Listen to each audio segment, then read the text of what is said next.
live from Hop Burns and Black and the majestic Peckham Rye and the glorious East Dulwich. It's the Beer O'Clock Show.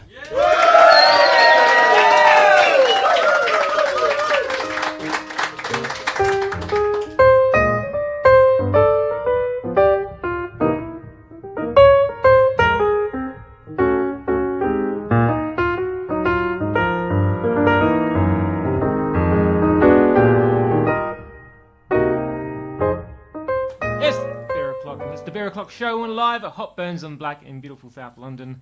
My name is Mark, and joining me, as always, in the flesh and right beside me is my beer buddy Steve. Hello, Steve. Hi, Mark. How you doing? I'm alright, mate. How are you? I'm very well, thank you. What a beautiful crowd. Silence. It's great to be back with Jen and Glenn again here at HBB, and with a live audience full of lovely, incredibly attractive people. This is our, well, that's what it says here. This is our third live show, and for this one we're focusing on beers and breweries from the gem of the Southwest, Bristol, with 3 breweries featuring tonight. We'll be talking to Justin from Moor Beer and Michael from Wiper and True a little bit later, but first up is a beer that unfortunately we don't have a representative for. No, we don't, but we're still going to have a go at the beer to get us eased into this evening's proceedings. Indeed, it is a beer from a brewery called Arbor. It's a 4.2% session IPA called Shangri-la. What do you know about Arbor ales? Other than what I've found out on the internet, very little. They've been in Bristol since about 2007, very much focusing on doing different beers, so seasonal beers, and to date they've brewed about 300 different beers, which are kind of, they do a few regulars, but some of them are a lot of one-off beers. We've got beers coming in behind us there if people want to start passing them back through the crowd. Justin, do you want to come and talk about Arbor? Are you allowed to do that? Just put on a funny voice. I can't see why not. Cool. Okay, well everyone's got their beers now, and Justin from Moor's Moor going to talk about Arbor as well. Very kindly agreed to tell us about Arbor. But we've got the Shangri-la Session IPA, which has been brewed with citrus, Columbus, Equinox, and Mosaic hops.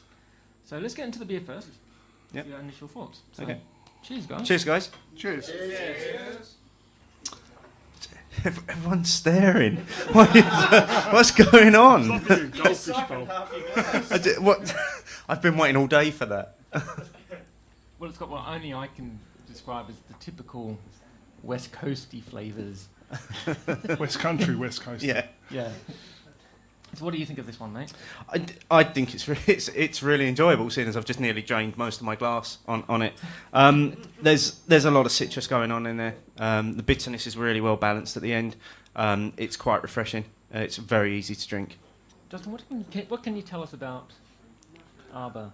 Arbor have been around in Bristol for about the same length of time that Moor have been around in their current iteration. John started out with a fairly small kit instead of Bristol. They've got did have a couple of pubs in the centre of the city, and they've been an integral part of the Bristol beer scene for a number of years. John's completely different to Moor in their approach, in that a lot of their stuff's very spur of the moment. I think he'll be fair for me to say. John's all about the hops. He's massively into his hops. Most of the beers he brews are focused on flavour, aroma, and all those other things. And they're real fast and loose. They used to do a real cool series of beers called Freestyle Fridays, which were basically whatever they fancy brewing on a Friday afternoon went in the kettle and went in the mash tun. And they were hit or miss, and they're really cool beers, because everything they produced on those Friday afternoons was original. It was new. It was different to anything else they did during the week. But now they're getting a bigger brewery. They've just moved from the top of St Philip's down to the Marsh area. They've got a great new brewery. I think they're brewing on 30 barrels now. I'm not sure. You have to check me on that one. But they've expanded the brewery massively in the last year and a half, and they've got a load of new people involved. And necessarily that means that you're a little bit more forced to be consistent and do a lot of beers the same, but they're still producing absolutely fantastic cutting edge beers using a hell of a lot of hops and doing some really exciting things. We've done the Dark Alliance beers with those guys. We brew Dark Alliance on a regular basis, which is 4.5% hoppy coffee stout, and they do Double Dark Alliance, which is a much higher ABV beer. And we've got a really good relationship with those guys. So yeah, Cool. Happy to big up their beer. Very good. So we open up thoughts to the audience, Steve. Probably, All right. seeing as I've got none left in my glass. Does anyone have anything they want to say about the Shangri-La from Arbor? Don't be shy. I know we've got some talkers here. I was going to say it's got that sort of oniony vegetable. It's not vegetable. On the microphone now. Oh, on the mic. On the mic. Hi, Get hi. on the mic. I'm Matt Curtis at Total Curtis on the Twitter. Yeah, I'm getting this in a lot of IPAs at the moment. It's got this savoury, oniony flavour, but in a positive way. A few years ago, if you got something vegetable, it would be to its detriment. But I think there's this dryness from the hops I'm getting. I'm also getting quite, sort of this pineapple-y, mango-y thing, which balances out the savoury flavours. It's banging. I love it. It's a bit juicy, isn't it? Yeah. I can't say that. I get sued. I can't say that. Is that copyright? We're going to try and get it out of you before the evening's done. It's not mine. Anybody else? Paul Dove-Q, I'd say there's a bit of something coffee-like right at the end of the length. Okay. It's quite dry, Yeah, it is as very it should dry. be, but there's something smoky right at the end. Right at the end, it's a bit unusual. Interesting. I'm not getting that. Are you getting more smokiness in all, Steve? Not now. Let's be fair. It hardly touched the sides, but I wasn't picking up any of that. I found the finish was very dry, but it was citrusy dry for me, and I can really understand. A session IPA at 4.2%. I could drink that all afternoon. Well, you want to because you left being thirsty at the end of it, Yeah, absolutely. Yeah. which is a good shout. Shall we move on to our second beer?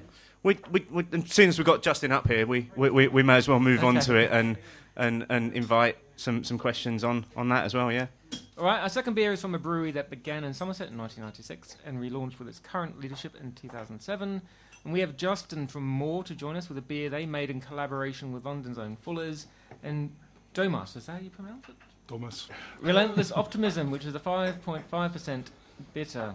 While we're having these beers passed around, Justin, if I can just ask you a few questions. Can you just tell us about the beer first of all? So just explain how the collaboration between the three breweries came about.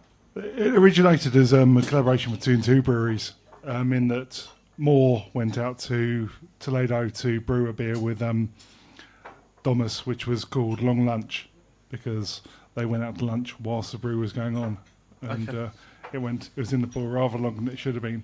The original idea in Spain was that they wanted to brew a modern ESB, so it turned out around 5.5% with a lot of American hops, and it's a really interesting beer.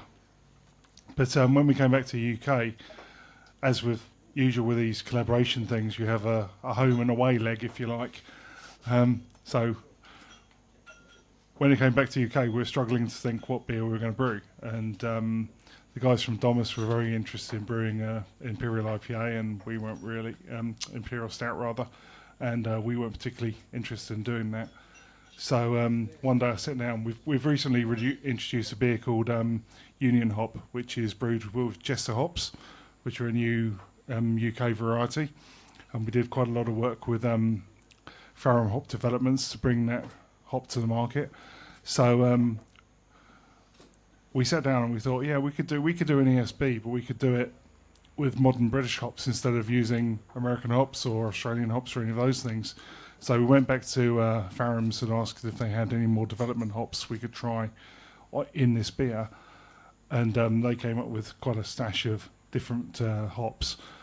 And then we thought, then why not? ESB, British tradition. Let's ask John at Fuller's if he'd like to be involved. Sent him an email, and he was very much game to do it. So we ended up having 3 brewers together.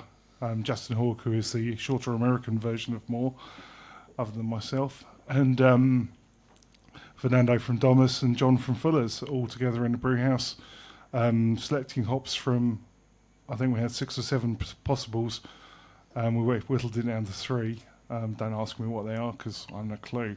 But we had 3 great modern British hops that we put into a 5.5 amber that hopefully is both a great modern beer and also a great homage to the original Fuller's ESB that we were inspired by.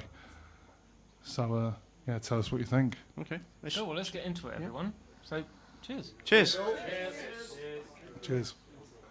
There's loads of fruits I don't like that people talk about. So things like light cheese and strawberries, I've got no idea what those things taste like because I ain't never going to eat them.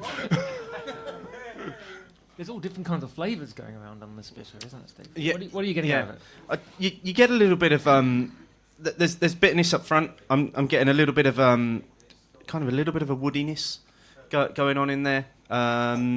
Some light hints of other things that I'm not quite picking up yet. And then it's got a long-lasting bitter finish as well. So I think in terms of the style you were aiming for, it's pretty much bang on. Yeah, I'm getting some floral notes through it. I'm getting the biscuit through it. Some slight lime in there as well. Like just at the back, it's a peculiar one.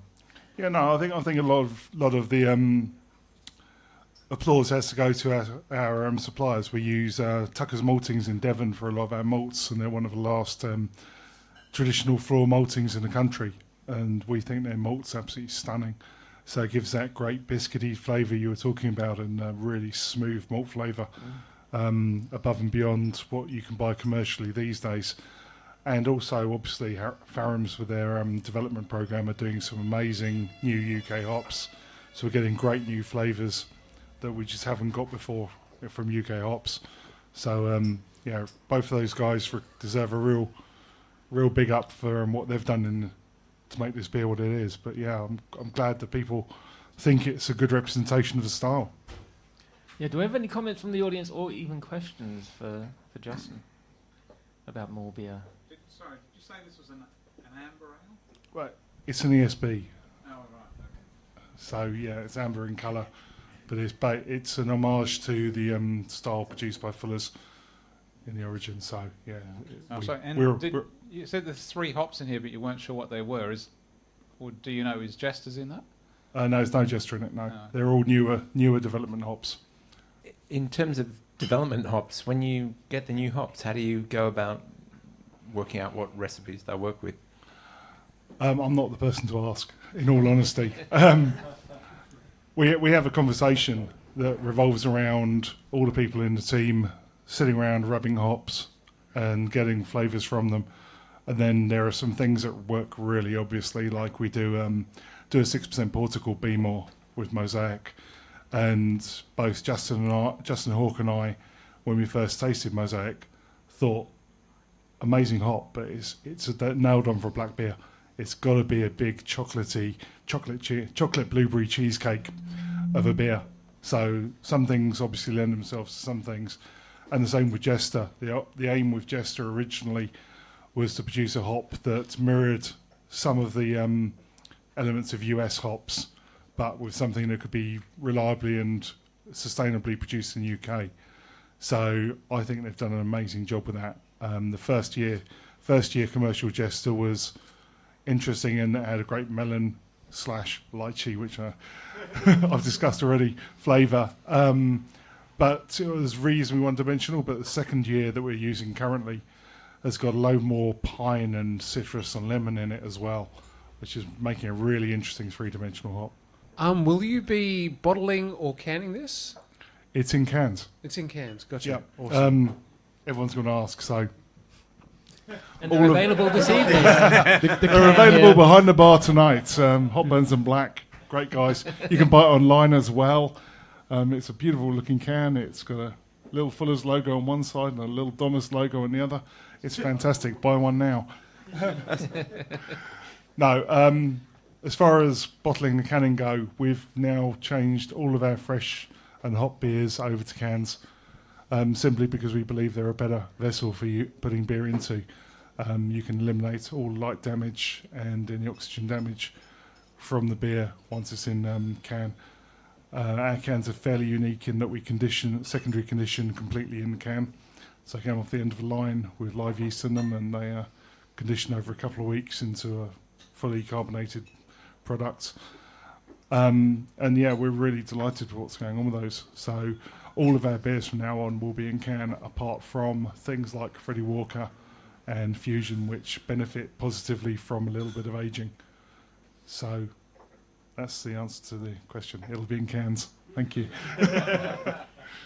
Edit that as you will. So this beer's in collab with Fuller's. Is there anyone else you'd like to do a collaboration with soon?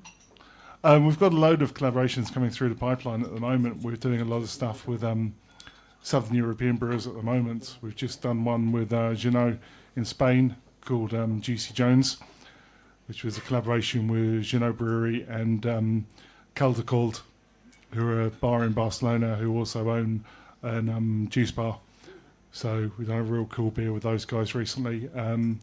Last weekend we launched a beer in Italy with Lambrate, who are a very famous Italian lager brewer.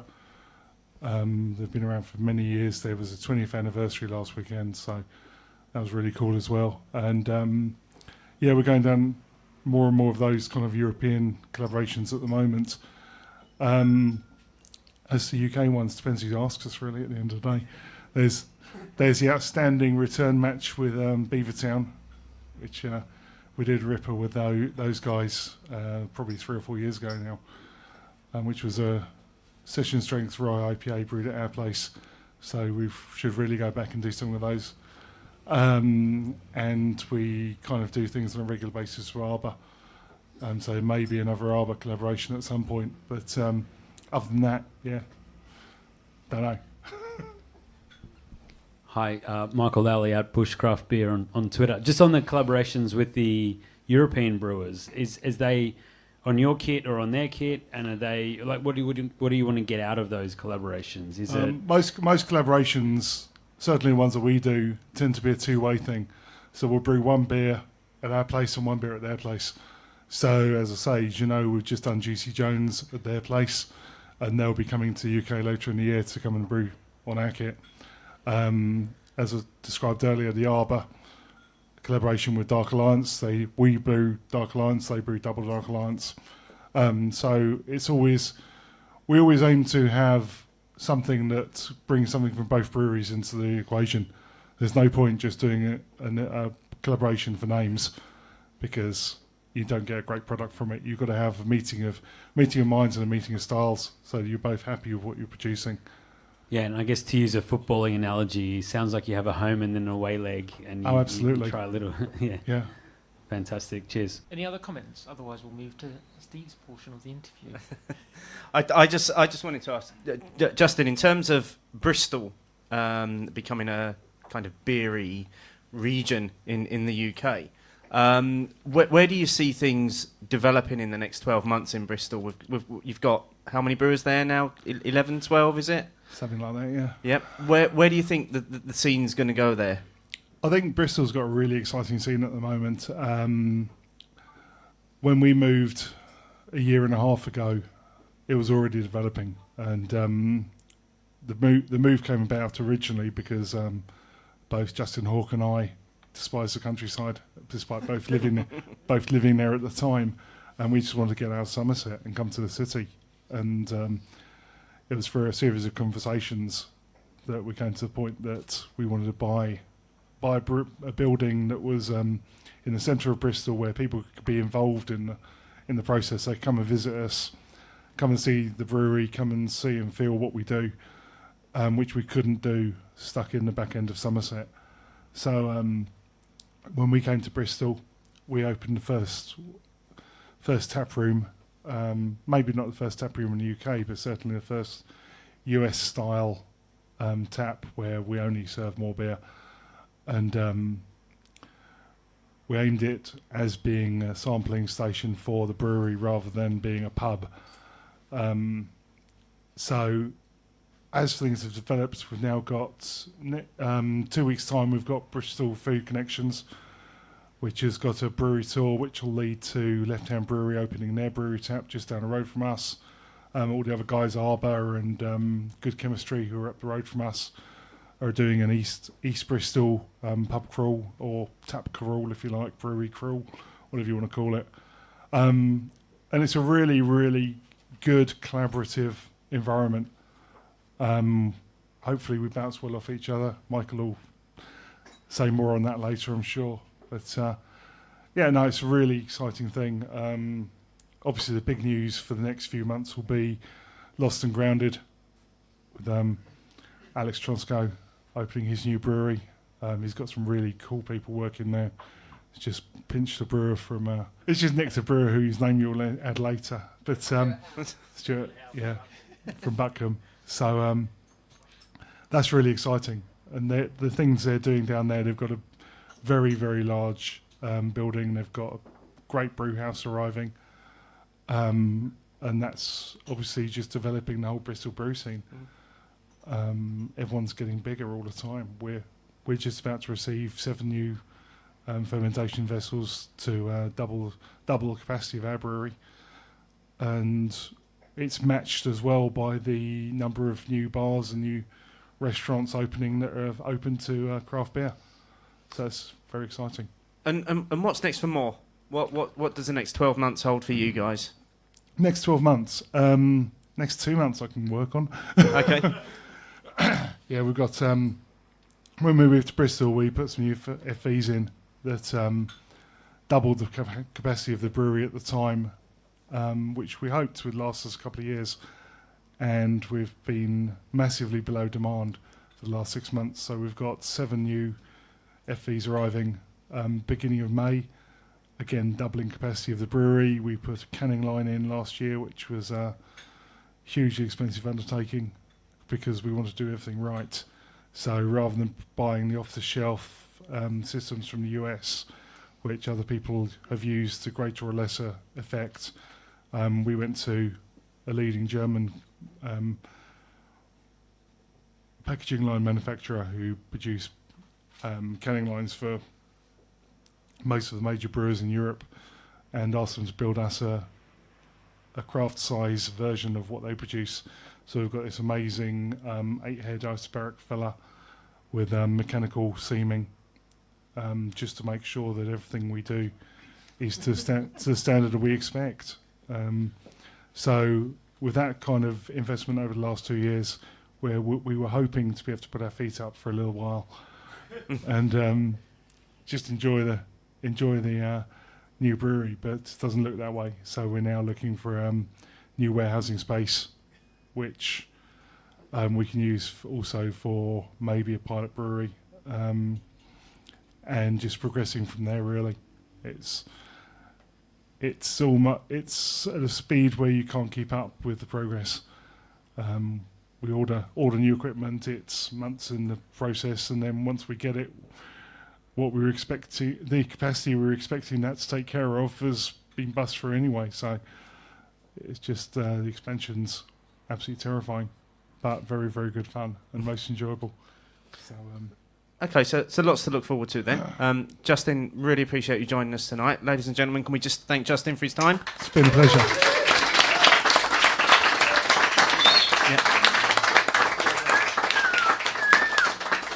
All right, guys, we're going to have a little bit of a break now. When we come back, we're going to have our hop topic for the evening with Michael Lalley from Bushcraft, who you heard from just before.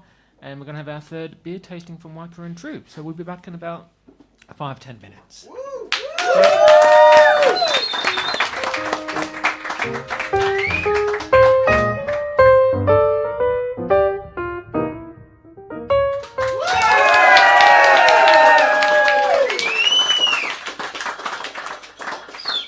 Welcome back from the break. I hope everyone is rested.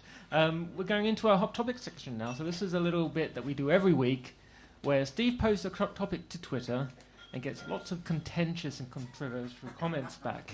So, Steve, what went out this week, mate? Okay, well, I'm not actually going to say anything about this week's hot topic. Before the break, we heard Justin talking about collaborations in the brewing scene, and we thought it'd be quite nice tonight to do a collaborative hot topic. So we'd like to welcome to the Beer O'Clock Show Michael Lalley from the Bushcraft Beer Podcast.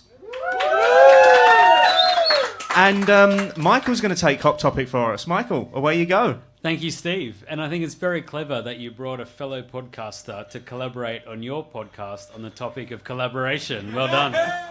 So I think the hot topic this week was, how do you feel about beer collaborations? And the two responses you gave were best thing ever or bored of them for now, or bored of them now.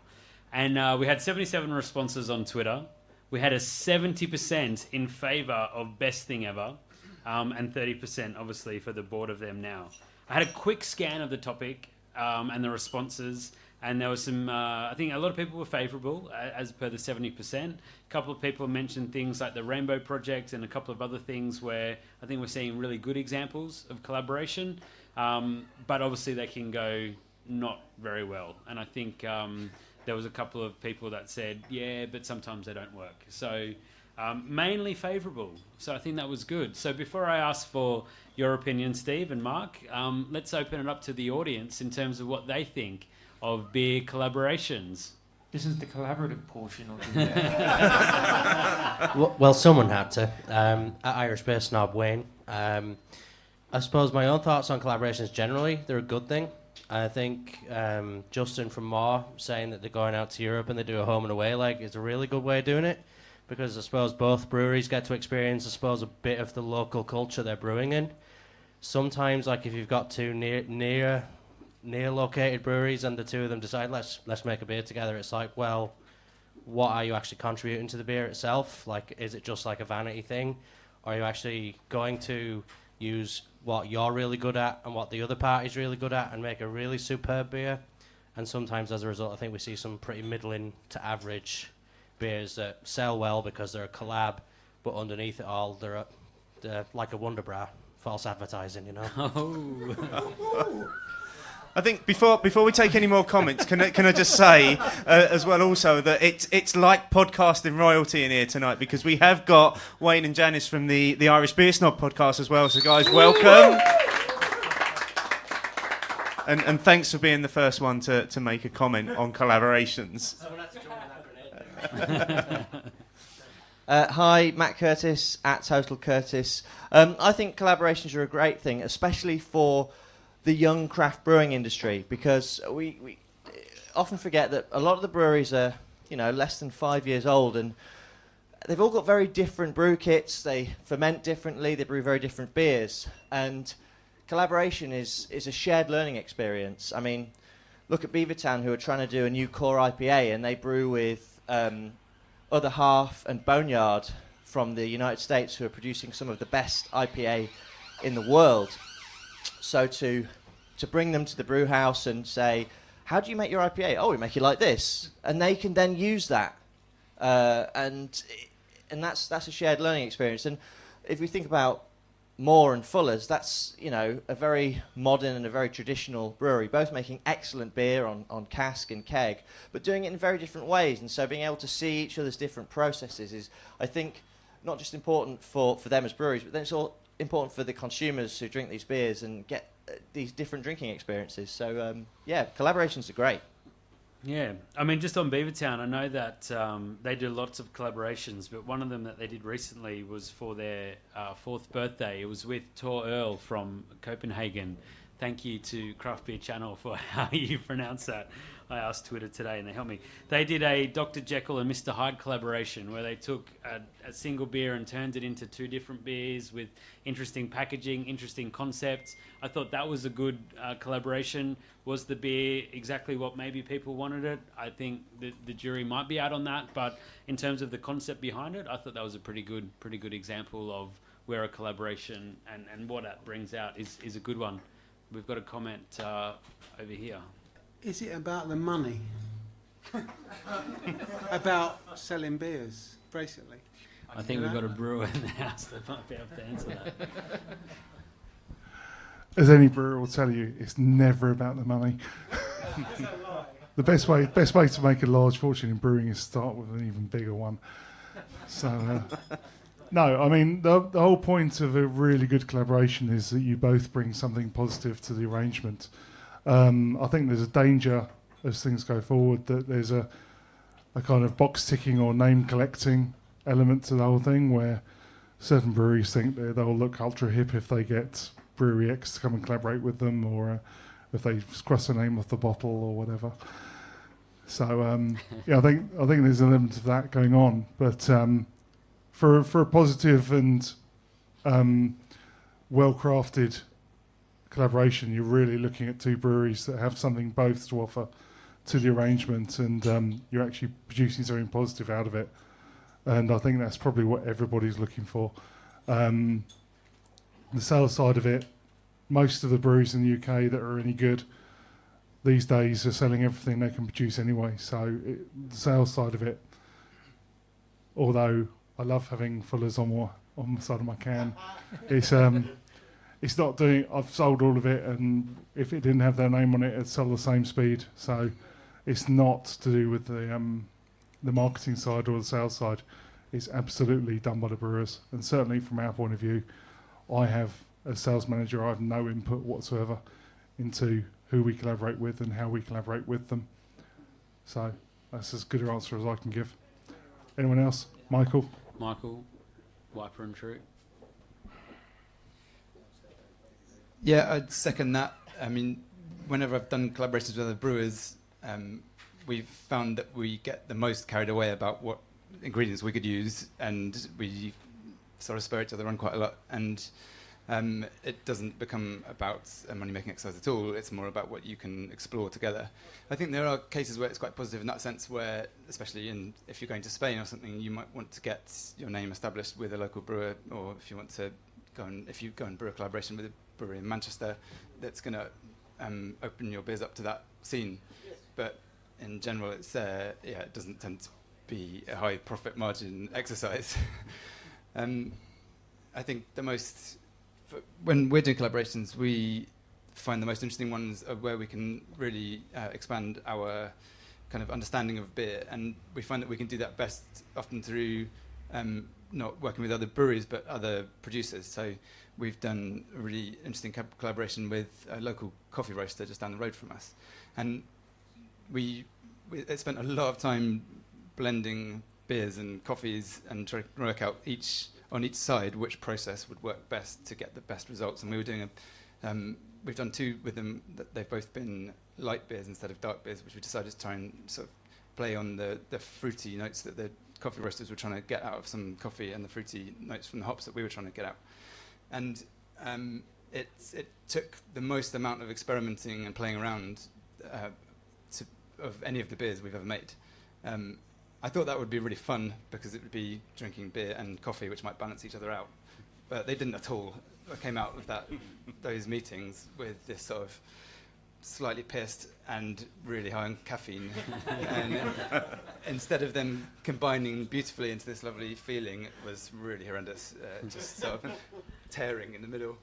But those, for us, are the ones that they're really interesting because the coffee roasters were bringing something that we'd never thought about. So they, for example, when we're sitting around tasting beer, in the coffee world they talk a lot about acidity, and in our brewery we talk a lot about beer, and we sit down every Thursday and we taste beers together and we talk about them. And after a while it's easy to fall into the trap of talking about the same sort of things, and you know that some hops are going to deliver some things, and it becomes very beery, and all of a sudden there's people talking about acidity, and you're thinking, that's interesting. We don't really talk about acidity in beer. Maybe we should start thinking about that. And all of a sudden, our kind of vocabulary is expanded, and we're talking about new things. So that's a really interesting one for us to sort of collaborate with people, not just brewers, but with other food producers and other companies. Yeah, well, I know that you guys did a collaboration with Beer Bods last year, and for me, that was, I think, one of my favourite beers of the year. It was a 6.6% saison brewed with New Zealand hops and Belgian yeast.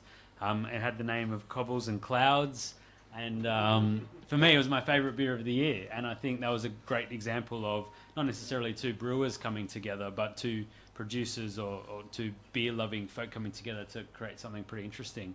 Any other comments from the floor? Yeah, hi, I'm Clayton, or Clayfish, on the Twitter. I think collaborations can really work for the brewers and other producers and stuff, but as a consumer, I think it kind of comes back to the ratio of answers in the Twitter poll, that only about 30% of the beers are actually really good. Most are usually drinkable, and well, they're all drinkable, but you know, they're all good beers and well made and stuff, but only a few stand out, like Yellow Belly or Schnoodle Pip or something like that. There's only a few that you'd actually say, yeah, I want to kind of put that one up on the mantelpiece, sort of thing. That's about all I've got to say. Yeah, but those ones that do stand out are kind of spectacular, right? They really do stand out. Well, they leap out. Yeah, I think that's... So before I ask Mark and Steve for their views on the hop topic, was there any other comments from... How do brewers know who they want to collaborate with in the first place? Us brewers really like talking about beer, and we end up at the same events, and it's such an incredibly friendly scene. And in Bristol, when I started up, I was quite nervous to introduce myself because I wasn't from that scene, and I was I wasn't sure how welcomed I'd be. And John from Arbor, Justin from Moor, the Bristol Beer Factory, they were all like, "Great, you're starting a brewery, fantastic. Come and see our place, come and have a chat, let's have a beer." And it's, what can we tell you? How can we help? And it was just the most incredible welcome. And so there's that sort of things. And then at festivals, you end up chatting to other brewers, and it might start from a conversation about process or what what cleaning techniques you use, and it'll evolve from there into a long-winded conversation about beer, and you start talking about what you like, what you don't like, what you want to explore, and you'll start learning from each other. And like any creative process, as soon as there's more people involved, there's more ideas bounced around, and there's just things that come out of the conversations that you've never thought of before. And that's when I think collaborations work the best, is when there's two people, or two breweries, or three breweries, whatever it is, starting from a seed and bouncing off each other, and something comes out of it that never would have happened if it was just one brewery thinking about what they wanted to brew next. So it sounds like a pretty organic, camaraderie-based.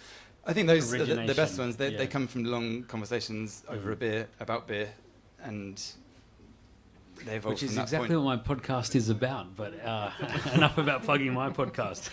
Mark, how do you feel about beer collaborations? Indifferent. I don't really. That wasn't an option, Mark. Well, as usual, Steve put two contentious options. As I don't really give a shit as long as the beer tastes good. I don't really follow collaborations, but mind you, if Badgers and Magic Rock got together to do Salty Golden Glory, I'd be all over it. Oh, you just jumped the shit. Boss for Mark. Steve, how do you feel about beer collaborations? I don't know how I'm going to follow that. I really don't. I suppose I share similar views to what some people have been saying in here, in terms of if it's just a vanity project, I'm really not interested in it. If it's just two breweries wanting to put their names together for the sake of increasing their own profile, I think that's the wrong reason for doing it. But when they are done well, they're done exceptionally well. But I think just picking up on one of the comments that I did see on Twitter earlier on, that while collaborations are good, would you ever put a collaboration in your top 10 beers of all time? Possibly not. So I think they're a bit of fun, and for us sort of badge chasers, they're a big bit of fun. But they've got to be done for the right reasons, I think. The beers that people have collaborated on wouldn't be in your top 10 beers of all time, but then the two breweries that have collaborated have gone on to make similar styles that would make it into your top 10 beers of all time. Yes, Steve. It's good turn like that, has it? I think as you pointed out earlier, that sometimes it can feel like it's the main exercise is to breweries learning rather than from the consumer point of view the most amazing beer, and I can see that point. But I think what they will take on, breweries will take on from that and develop again, would be a really interesting thing to. Can I just let me just give one example of one that I feel was a massive vanity project. Magic Stone Dog was one of the biggest disappointments ever. From what should have been from three of the most exciting breweries in the world that are all renowned for producing massively hopped beers, to produce what ended up being a bit of a disappointing saison was far from a great collaboration, and it was very much a vanity project. Well, okay. On that note, I'll get me coat. So I'm Michael Lalley. That's Hop Topic. Thank you very much for having me. On with the show. Cheers. Big hand.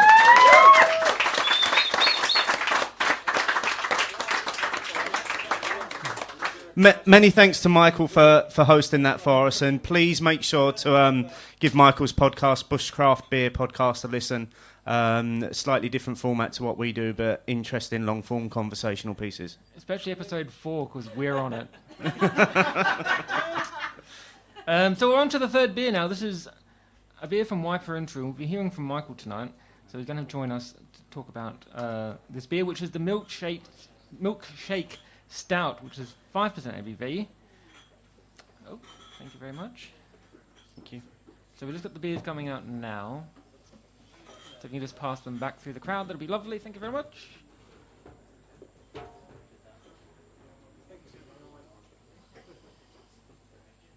Oh, mate, that smells lovely. Yeah. So it smells exactly like what I need right now.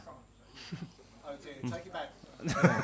You can get the milk coming off Fill that it straight up. away. It's really nice. So let's get straight into it, guys, because I'm sure you got plenty of questions for Michael. And cheers. Cheers. Cheers. Cheers. Oh, Yeah. yeah. That is really nice and smooth. That's far too smooth. What do you think, Steve? It's lovely. It's sweet. There's roasted flavours in there. It's incredibly smooth. There's a little bit of chocolate, a little bit of vanilla. The balance on it is perfect. It's a really nice beer to finish on this evening. Michael, would you like to just tell us a little bit about the beer, about the background to it, where the idea came from? Yeah, of course. Well, it's nice following on from ESB and modern take on ESB, and this is sort of our, I suppose, modern take on a traditional Bristol beer, milk stout. Milk stouts are a very Bristolian thing. I'm not exactly sure why and where that came from, but 100 years ago, every Bristol brewery would have been making milk stouts. So we decided to take on that mantle. Lots of the beers we brew at Wiper and True, we kind of start from a concept, flavour concept, or something we'd like to explore flavour-wise or texture-wise, and work backwards from it. And I can't remember exactly where this idea came from, but I imagine it was drinking a milkshake, and maybe a vanilla milkshake, and thinking about vanilla and how much I love that, and how that sort of softness and sweetness that it gives a very unique flavour, and how well that would work with the stout, and started working on a recipe from that point onwards. I had this. I imagined the beer in my head when I was writing the recipe, and it was this very thick, sweet, vanilla-y stout. The first batch we made, it didn't quite hit that. I'll be honest, it was good. I was very happy with the beer, but it wasn't exactly where I imagined it would be. And I thought we'd never make it again. I just thought, okay, I haven't quite achieved exactly what I wanted to achieve there, so we'll let that one be. But the calls started coming to the brewery, and the response was so overwhelming about this beer that we had to make it again, and said, okay, let's have another crack. And we've now on batch 20, which is quite unusual for us, and we've tried to keep improving it every time we've brewed it.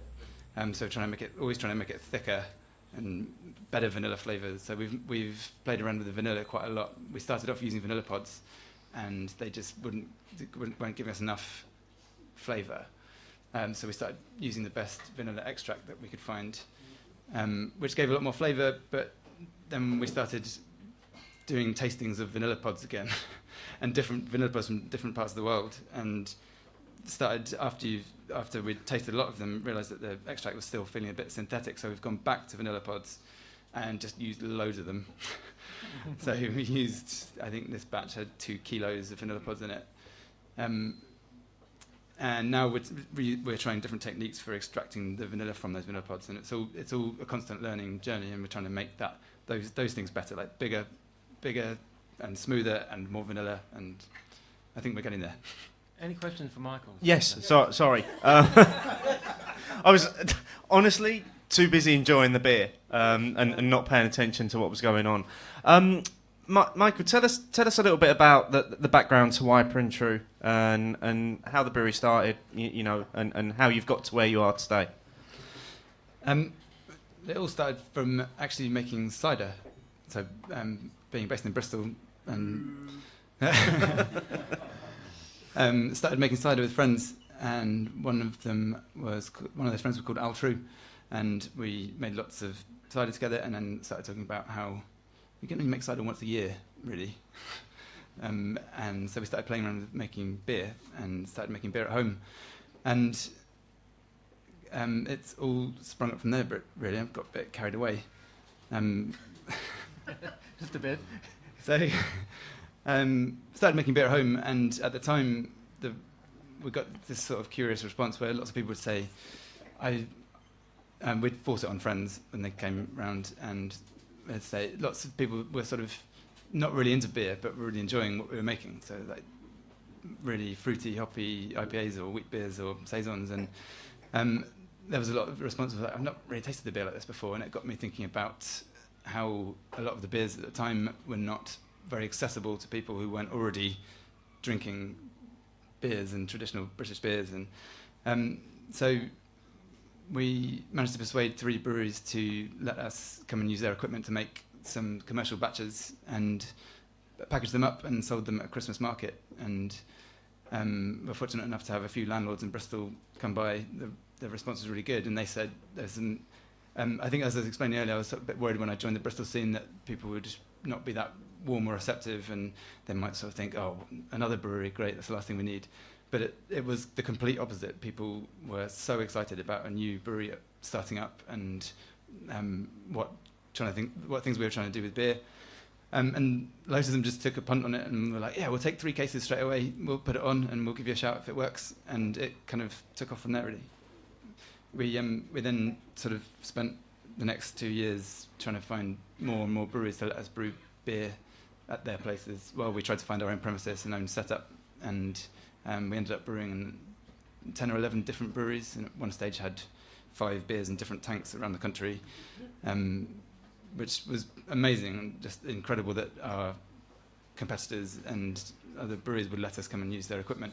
But pretty difficult to manage and sort the logistics of. So we ended up building our own place in St Werburgh's in Bristol in April last year, and haven't looked back since.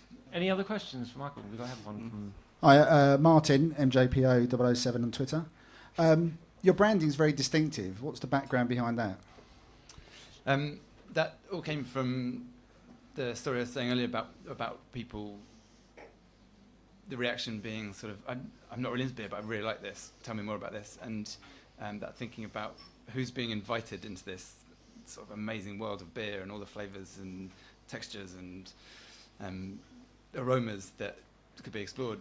So I was very keen that the branding was much more inviting and much more sort of less focused that 50-year-old camera supporters and there's a new much as I love it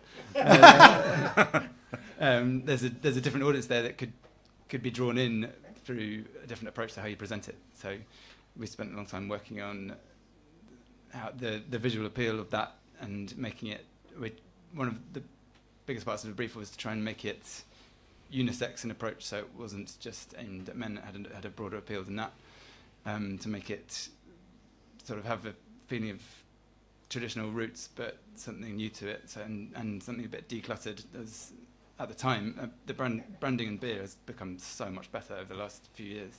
At the time, everything felt very, very cluttered and very over the top, lots of information scattered, and we wanted to make it completely clean and simple.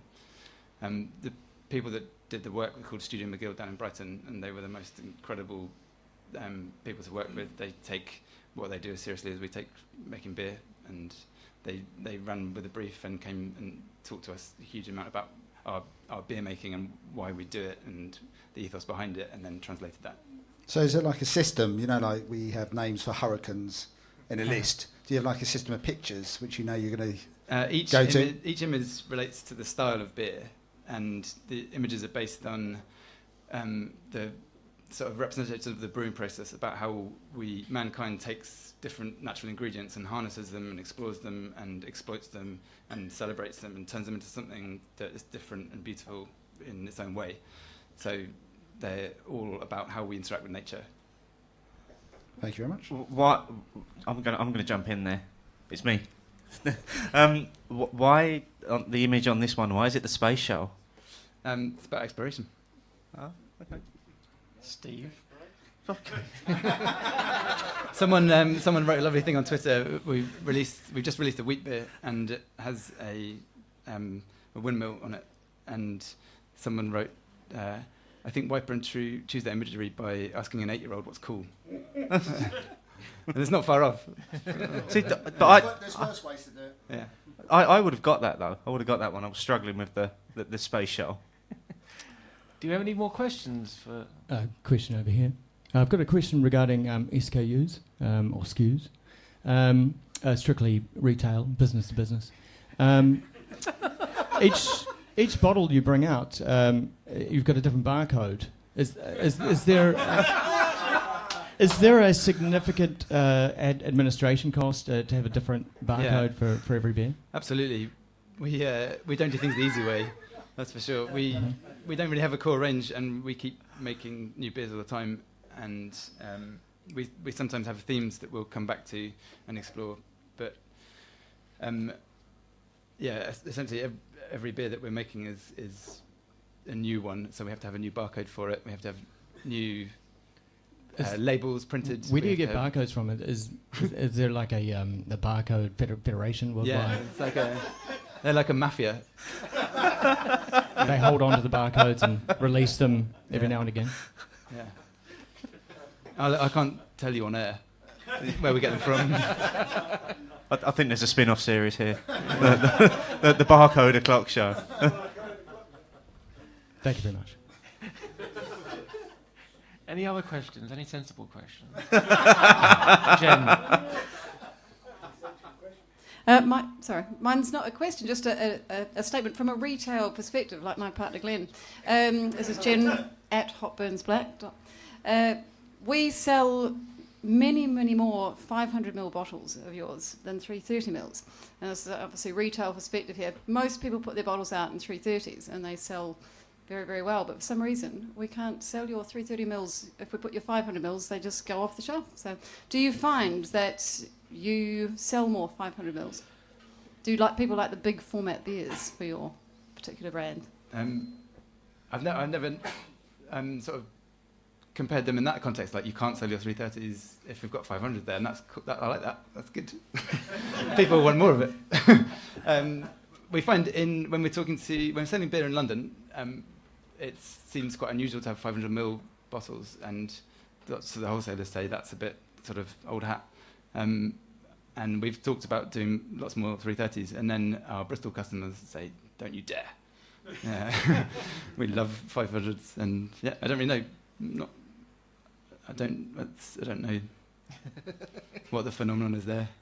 Okay. Well, any final comments on the beer, Steve? It was really drinkable, Yeah. incredibly so. Just exactly what I like in that sort of style of beer. It just had the perfect balance between sweetness and the roasted flavours, and I would very much like a 500ml bottle of that over a 330ml.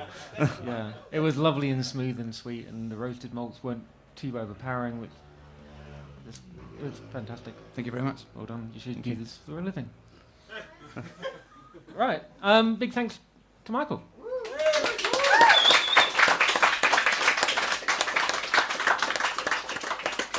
Okay, so we're winding down to the end of the show now. Do we have any announcements to make, Steve? We have. We are pleased to announce that this evening, and for you lucky people that are here tonight, hearing this, you're going to get this ahead of the people that are going to hear this in a few weeks' time. We're pleased to announce a new discount to add to the ones that we currently carry on our website from our wonderful hosts tonight at Hop Burns and Black, who have just launched an online store, and they're now giving our listeners 10% off of any purchases on that store until the 15th of May. If you want to take advantage of that, go to the website and use the code BeerO'Clock1 to get a 10% discount. Cool. So this episode is the end of Season 9. Season 9's over. We've got Season 10 coming up in about 5 or 6 weeks after the end of this. Is that about right? Yeah, about that. Ish. Ish. It's going to be a very special season, something we've been wanting to do for years. So, Steve, tell the boys and girls what we've got in store for them. Okay, we never thought we'd get to 10 seasons of this thing that we started. So we wanted to kind of make it a bit of a landmark season. We wanted to celebrate a little bit, and we wanted to involve some of our listeners in doing that as well. So what we're going to be doing, with the exception of the homebrew special, which has now become a staple feature in every season that we do, we're going to be doing an entire season with beers that have been picked by our listeners. So we've chosen 7 listeners to be involved in that, who are recommending beers to us. We've given them the option to come on the show with us as well and talk to us about why they've recommended the beer and their journey into beer as well. So we'll be releasing more details about that towards the end of May. Cool. That's the end of the evening, folks. So thanks everyone here for joining us. Big thanks to our friend from Moor and Michael for joining us tonight, and humongous thanks to Jen and Glenn from the best beer shop in London. Yes. Yet again.